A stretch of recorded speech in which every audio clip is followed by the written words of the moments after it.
Hi everyone, welcome back. It's me, Dee. Today we're going to talk about episode 6 of The Real Housewives of London, which we know is a continuation from episode 5. So, episode 5 ended with the big argument between Amanda and Juliet Angus at the posh picnic, which Juliet Mayhew put on for the housewives and their families. We see Amanda in episode 5 literally annihilate Juliet Angus in front of everybody. We saw a side to Amanda that nobody expected or has ever seen before. So in episode 6, it's the aftermath of that. Everyone's trying to make sense of where that vim came from with regards to Amanda. And we also see on the back of that Panthea, which I think she's done it deliberately, trying to get some limelight as well. She gets into another big argument with Karen, but this time it's in front of the kids and husbands. It's just disgraceful, and I don't know what it is with Karen and Panthea. Let's talk about it. So, the argument between Karen and Panthea, I feel, did need to happen. And Panthea just wanted, in my opinion, a bit of attention. She wanted to just jump on the bandwagon on the tail end of the argument between Amanda and Juliet Angus. So she comes for Karen yet again with, people talk about you too in Jersey, it just didn't need to happen. I think she just wanted attention. But my thing is, why do you keep coming for Karen? What is it about Karen that why do you keep coming for her? And at this point, like Karen did say when she was sat down with her husband, that she feels that Panthea is jealous of her and obsessed with money and wealth. And I'm beginning to think, there is something there. Like, why do you keep coming for Karen? And when the argument was happening between Karen and Panthea was saying things like, quote unquote, you say you're worth 450 million, whereas Karen didn't say that she said she's worth it. She said it was her husband, So, I don't know what that is, what that's all about, And then Panthea will say things like, well, I can't get over the fact that when we were in the Cotswolds, she was calling me narcissistic, and saying that I'm not a lady. But the thing is, I thought that you guys patched it up at the Cotswold. So that was uncalled for. Not only was it uncalled for, but the shouting and the grinding and the arguments is happening in front of the children and the husbands. And it's a disgrace. Sorry, it's a disgrace and it shouldn't happen. Panthea, you were wrong for that. Very wrong for that. And I felt sorry for Karen. Her kids had to come and draw her away from that interaction with Panthea. What did Giovanna say? She said, that lady is insufferable. I.e. Panthea is insufferable. Not good. I don't know what. Panthea needs to be put in their place at this point. Not only that, Panthea, if Jeremy, Karen's husband, is unable to make the picnic, why are you so bothered? Like, what has it got to do with you? It's not you that's married to him. And to say, oh, your husband can't stand you. Like, who told you that? Like, it's just so out of order, so rude. You need to be humbled, Panthea. As much as I like you, sometimes you're just a bit too out of order. So that's what I've got to say about Panthea. Right, guys, just a quick interlude. Lip gloss. But quickly, look at these. How cute are those? Okay? How beautiful are those? They're for my lovely daughter, India, because she loves me so much. Just thought I'd show you them. Let's get right back into Real Housewives of London.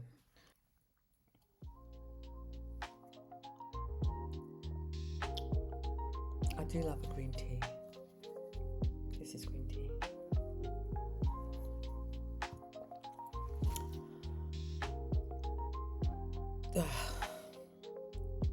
Amanda and Juliet Angus.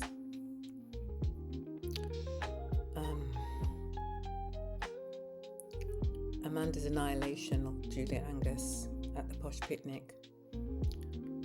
I don't get what would warrant the behaviour exhibited by Amanda towards Juliet Angus. If you don't, Amanda was very triggered. Now, if you don't give a damn, don't care about someone, they're not going to trigger you like that. We saw a side to Amanda we'd never seen before. Everyone was in shock. Amanda was very triggered by Juliet Angus. And after the argument, I think Amanda was sat down with Nessie. That's it. Nessie was talking to Amanda after the argument, trying to, like everybody else, make sense of Amanda's behaviour. And Amanda did admit that she did feel away that the relationship came to an end. I don't understand Amanda's behaviour. I feel that Amanda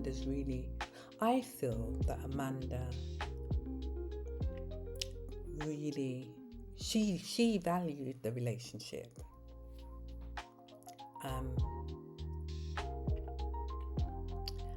And she generally does, or would have liked to have remained friends with Juliet Angus.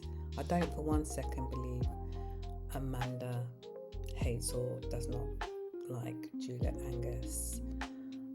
To be so triggered, she must have, had some feelings for her.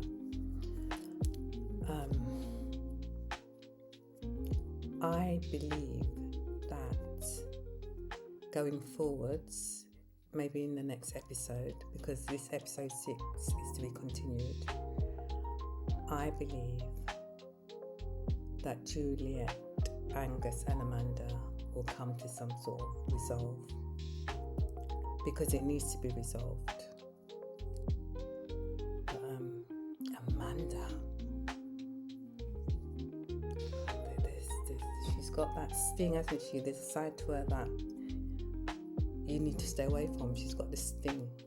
And towards the end of the episode, Juliet Mayhew, who's good friends with Juliet Angus, she meets Amanda and they sit down, and she's trying to get Amanda's side of things, of the behaviours as to why there was that argument. And Amanda's she's not really giving any concrete or plausible reasons for her behaviour. She's in denial, and she's literally just dismissing a lot of things that Juliet Mayhew's pointing out. For example, the fact that you, Amanda,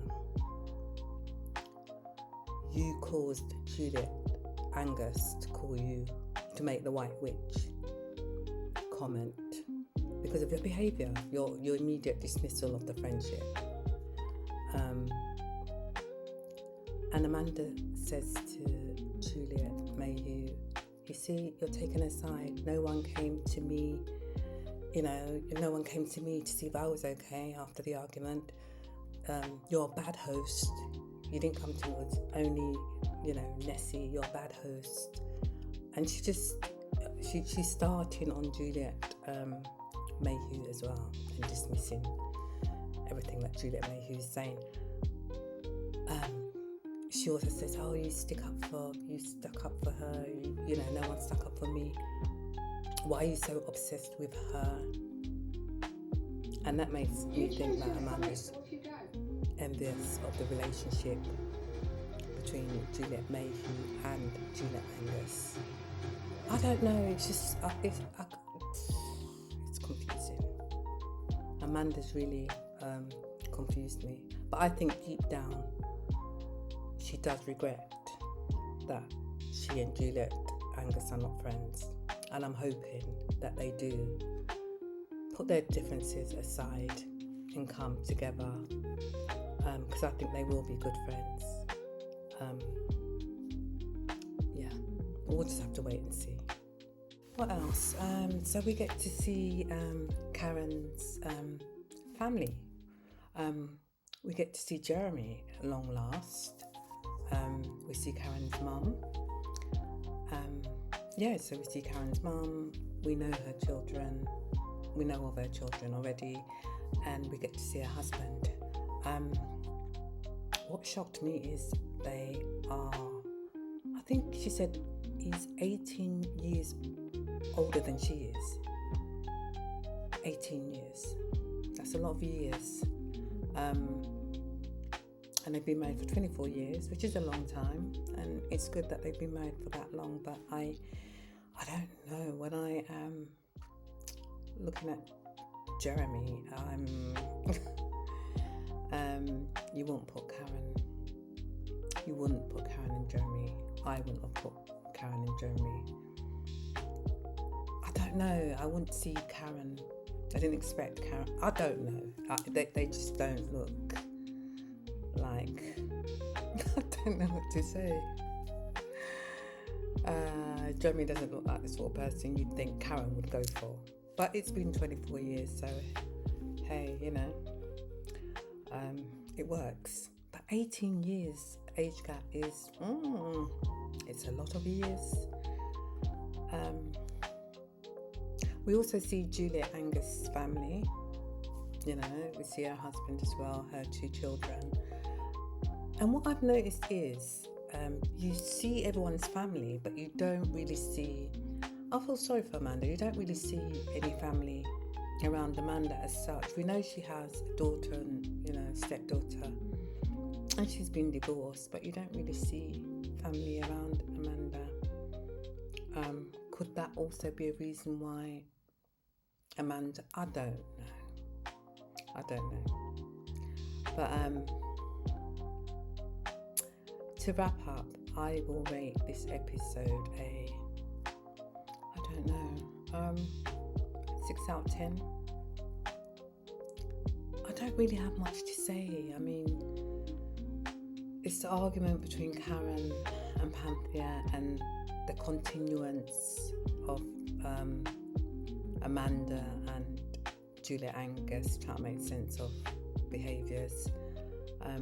They were the highlights of this episode, but I don't really have much to say. It's to be continued, so join me next week, episode 7,